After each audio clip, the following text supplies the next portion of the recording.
चलिए, आप सबको नमस्कार। कैसे हैं आप सब? होप सो आप सब बहुत अच्छे होंगे। आपका अपने चैनल पीडब्ल्यू बीपीएससी वाला में एक बार फिर से स्वागत है। और आज हम एक इंपॉर्टेंट सेशन आप लोग के सामने लेकर के आए हैं, जिसमें हम लोग ये आपके सामने अक्सर कुछ क्वेश्चंस रहते हैं कि क्या सर एक नॉर्मल बच्चा है वो बीपीएससी कर सकता है? क्या सिर्फ सेल्फ स्टडी से बीपीएससी क्लियर हो सकता है? और साथ ही साथ कि सर हम अपना ऑप्शनल कैसे चुने? तो आज मैं आप लोग के सामने इन 3 क्वेश्चंस को लेकर के आया हूं, जो एक बच्चे की लाइफ, उसकी प्रिपरेशन और उसके बीपीएससी के सिलेक्शन तक के सफर में बहुत इंपॉर्टेंट होने वाले हैं। तो चलिए एक एक करके इन तीनों क्वेश्चंस का सॉल्यूशन हम लोग लेते हैं और जानते हैं कि कैसे हम अपने आप को इंप्रूव कर सकते हैं, कैसे हम ये जान सकते हैं कि क्या हमारे अंदर अभी हाल फिलहाल जो प्रिपरेशन चल रही है उसके अंदर कहां कमी है और किस तरीके से उस कमी को हम और मिटा करके उस अपने काम को और बेहतर कर सकते हैं। तो आइए एक एक करके बात करते हैं। सबसे पहला क्वेश्चन है, अक्सर बच्चे के दिमाग में एक चीज आती है कि क्या सर जो एवरेज स्टूडेंट होते हैं, भाई सर हम लोग है ना, कोविड आ गया, पढ़ नहीं पाए, या कोई काम ऐसा है, फैमिली का बर्डन ऐसा था, या सर मौज मस्ती का समय था और हम कम पढ़ पाए, तो क्या एवरेज स्टूडेंट बीपीएससी कर सकता है? सबसे बड़ा क्वेश्चन एक बच्चे के दिमाग का ये होता है कि क्या सर कोई एवरेज स्टूडेंट है और सर मैं एक एवरेज स्टूडेंट हूं, क्या मैं बीपीएससी कर सकता हूं? आपका पहला ही क्वेश्चन ये रहेगा। देखिए, यहां बीपीएससी या जो पब्लिक सर्विस कमीशन के जितने भी एग्जाम होते हैं बच्चा, आप 9-10 तक कैसे थे, आप 11-12 कैसे थे, ग्रेजुएशन कितने टॉपर रहे हैं, ये कोई मायने नहीं रखता। मायने रखता है कि आज हाल फिलहाल आप लोग क्या हैं, हाल फिलहाल आपके अंदर कितना दम है, क्या करना चाह रहे हैं, क्या करते हैं। तो मैं कुछ एक पॉइंट टू पॉइंट इनका डिस्कशन आप लोगों से करूंगा। बात बड़ी सिंपल लेकर के चलेंगे बच्चा। सबसे पहले बात आती है कि जैसे कुछ बच्चे इंटेलिजेंट होते हैं, बहुत इंटेलिजेंट होते हैं, और कुछ नॉर्मल स्टूडेंट हैं लेकिन उनकी कंसिस्टेंसी बहुत पावरफुल होती है। यानी अगर मैं आपसे बात करूं बच्चा, तो मैं जो आपके अंदर इंटेलिजेंसी मायने नहीं रखती, आपके अंदर मायने रखती है कि आप काम लगातार कर रहे हैं या नहीं कर रहे हैं। तो सबसे पहला पॉइंट यह है कि अगर आप एक एवरेज स्टूडेंट है और बीपीएससी का एग्जाम दे रहे हैं, बीपीएससी क्लियर करना चाह रहे हैं, तो आपके पास रोज 6 से 7 घंटे की एक रेगुलर स्टडी पैटर्न होना चाहिए। यह बात याद रखिएगा बच्चा, आपके पास रोज 6 से 7 घंटे का रेगुलर स्टडी होना चाहिए।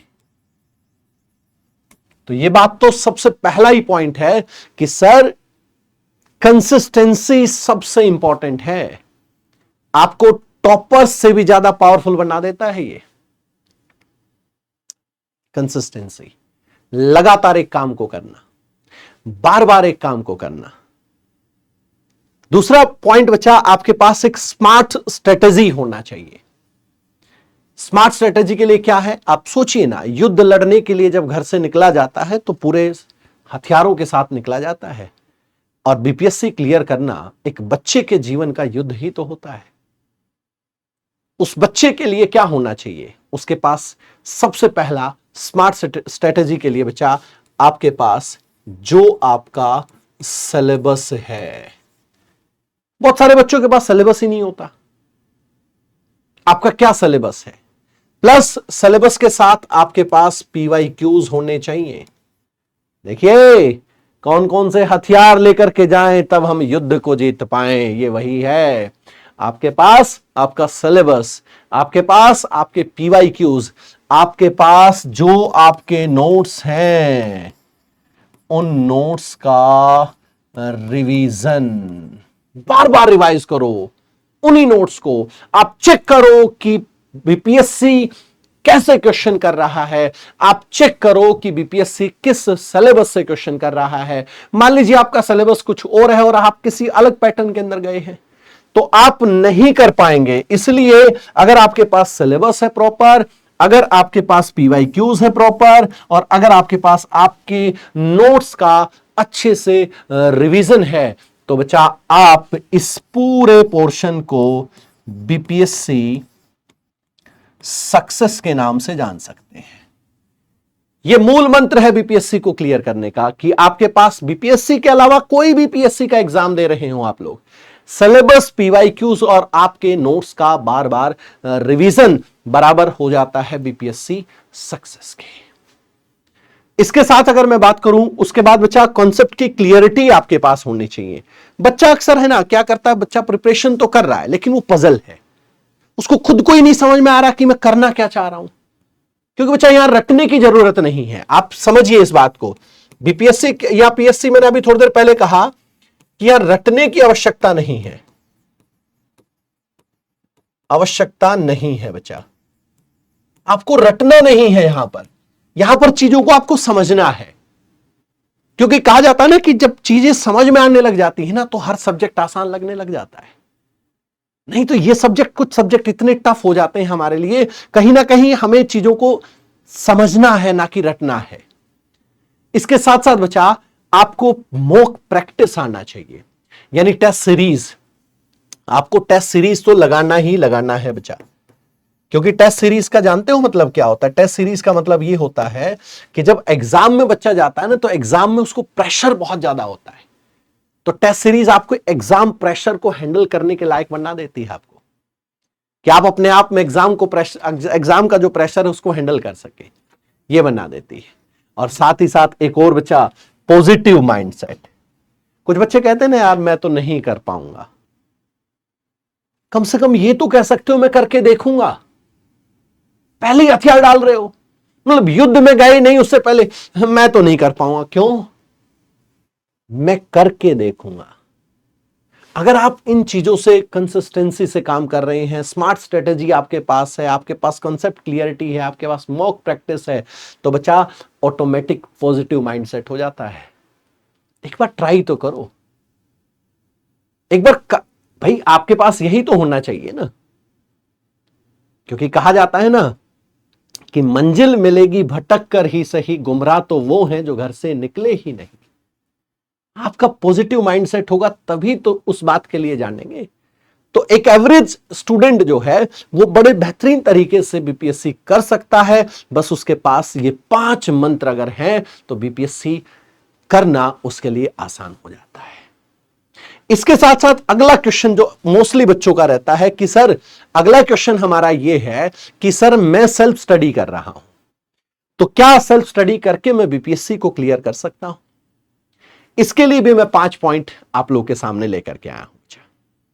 देखिए, आज के दिन BPSC वाला आपका जो अपना YouTube चैनल है, आपको बहुत सारी वीडियोस, बहुत सारा कंटेंट आप लोग को फ्री ऑफ कॉस्ट देता है। हर टीचर की वीडियोस वहां मिलती हैं, हर टीचर के बारे में। तो आपको बहुत ज्यादा मतलब कुछ इधर उधर घूमने की आवश्यकता नहीं होती। लेकिन सबसे बड़ी बात यही होती है बच्चा कि क्या आप, मतलब पहला क्वेश्चन यह है कि सर सेल्फ स्टडी से हम लोग कर सकते हैं? जी हां, बिल्कुल कर सकते हैं। लेकिन उसके लिए आपके पास गाइडेंस जो होती है ना, हमारी गाइडेंस, इसका सही होना जरूरी है बच्चा। अगर आपके पास सही गाइडेंस है, देखो कई बार ऐसा होता है कि बच्चे को गुमराह करने के लिए बहुत सारी बातें उसके सामने आती हैं, और बच्चा जितना उनके अंदर जाता है, अलग अलग दोस्तों से मिलता है, अलग अलग चीजों से मिलता है, तो वो खुद कंफ्यूज हो जाता है। और वो उन दोस्तों से मिलता है जिन दोस्तों की खुद का कॉन्सेप्ट क्लियरिटी नहीं है। तो बच्चा, सबसे पहली बात तो आपके पास एक परफेक्ट जो है वो गाइडेंस होना चाहिए, आपके पास अच्छा रिसोर्स होना चाहिए। अगर आपके पास ये 2 चीजें हैं तो आप 100% कर सकते हैं। अब बात आएगी दूसरी कि सर हम अच्छा रिसोर्स कहां से लें? इसके लिए बच्चा आपके पास राइट मटेरियल, इसका मतलब यह है कि आपके पास जितने भी बच्चे हैं मेरे सामने, इन सब के पास NCERT का तो नाम आप लोगों ने सुना ही है, तो आप NCERT को यूज करो। और इसके साथ साथ जो आपकी जितनी भी स्टैंडर्ड बुक्स हैं बच्चा, जो भी आपके पास स्टैंडर्ड बुक्स हैं, उन स्टैंडर्ड बुक्स का यूज करो। आपके पास एनसीईआरटी को फॉलो करने का पैटर्न होना चाहिए। कोई भी स्टैंडर्ड बुक्स हैं, जैसे हर सब्जेक्ट की अलग अलग कुछ बुक्स भी आती हैं, उनको आप फॉलो करो, प्रॉपर तरीके से उनको फॉलो करो। तो आपको पता तो होना चाहिए ना कि मैं जिस लड़ाई के लिए जा रहा हूं उसके लिए मटेरियल मेरे पास क्या क्या होना चाहिए। थर्ड, आपके पास पोर्शन यह होना चाहिए बच्चा कि आप एक फिक्स्ड स्टडी टाइम, एक स्लॉट फिक्स करो पहले। ऐसा नहीं है कि उठ करके कभी भी मन किया कभी पढ़ने लगे, नहीं, रूटीन कहां से आएगा। तो आपके पास एक टाइम डिसिप्लिन होना चाहिए। कहा जाता ना कि डिसिप्लिन के बिना तो कुछ भी नहीं हो सकता है। तो आपके पास एक टाइम डिसिप्लिन होना चाहिए, यानी फिक्स करो अपने स्टडी स्लॉट को। अपने स्टडी स्लॉट को बच्चा आपको फिक्स्ड करना पड़ेगा। किस घंटे आपको पढ़ना है, क्या पढ़ना है, कैसे पढ़ना है, क्या टाइम आपको देना है, यह होना चाहिए। साथ ही साथ आप ऑनलाइन रिसोर्सेज यूज कर सकते हो, जैसे जो आपके YouTube लेक्चर्स होते हैं। YouTube लेक्चर्स हैं बच्चा, जैसे बीपीएससी वाला पर आप लोगों को हर टीचर का लेक्चर मिल जाता है, आप वहां से प्रिपरेशन अपना कर सकते हो। साथ ही साथ जो टॉपर्स हैं उनकी स्ट्रेटेजी देखो कि टॉपर्स ने कहां से काम किया था, क्या काम किया था, क्या, और बहुत ज्यादा उस चीज में पजल नहीं होना। तो टॉपर्स की स्ट्रेटेजी देखना है यहां पर। इसके साथ साथ बच्चा कुछ पीडीएफ वगैरह, हमारा बीपीएससी वाला जो टेलीग्राम चैनल है, इसी नाम से हमारा जो टेलीग्राम है, इस टेलीग्राम चैनल पर हम लोग जो है वो फ्री पीडीएफ्स वगैरह आप लोग को देते रहते हैं। तो वहां उनको आप लोग फॉलो करो। इसी के ऊपर आप लोग को आपकी जो पीडीएफ है मटेरियल की, वो आप लोग को मिलती रहती है। इनको फॉलो कर लो बच्चा। इसके साथ ही साथ आप सेल्फ एनालिसिस करो, यानी वीकली टेस्ट जरूर दो बच्चा, ठीक है। सेल्फ एनालिसिस के बिना नहीं होगा। तो आपके पास वीकली टेस्ट ऑप्शन होना चाहिए। आप जान तो लो कि कितना पढ़े हो, आप जान तो लो कि कैसे पढ़े हो, आप जान तो लो, देख तो लो कि कितना प्रिपरेशन कर रहे हो, कितना प्रिपरेशन हो सकता है, आप ये तो जान लो। तो आपके पास दूसरा क्या होना चाहिए बच्चा, आपके पास वीकली टेस्ट का ऑप्शन होना चाहिए। अगर आपके पास अच्छी गाइडेंस है, अगर आपके पास एनसीईआरटी और कुछ स्टैंडर्ड बुक्स हैं, अगर आपके पास फिक्स स्टडी स्लॉट है, अगर आपके पास यूट्यूब लेक्चर्स हैं, आपके पास पीडीएफ आपका कंटेंट है और आपके पास वीकली टेस्ट है, तो आप हर एक चीज पूरा कर सकते हो। इसके साथ साथ एक और चीज आती है बच्चा, तीसरा क्वेश्चन जो बच्चे के लिए मोस्ट इंपॉर्टेंट रहता है कि सर बीपीएससी का ऑप्शनल कैसे मैं चुनूं। तो सबसे पहली बात आती है बच्चा, आपका इंटरेस्ट किस सब्जेक्ट के अंदर है, आपका इंटरेस्ट जिस सब्जेक्ट के अंदर है। क्योंकि इंटरेस्ट से क्या होता है ना, आपकी स्टडी पॉसिबल हो पाती है। अगर आपका इंटरेस्ट अच्छे से है तो आपकी जो पढ़ाई है, जितनी भी जो भी आप पढ़ रहे हो, वो अच्छी हो पाती है, स्टडी पॉसिबल हो पाएगी। सेकंड क्वेश्चन हमारे सामने ये आता है बच्चा, सेकंड पार्ट ये आता है कि ऐसा सब्जेक्ट चुनना जो आपके जीएस पेपर के साथ ओवरलैप करता हो, चाहे वो हिस्ट्री हो, चाहे वो पॉलिटी हो,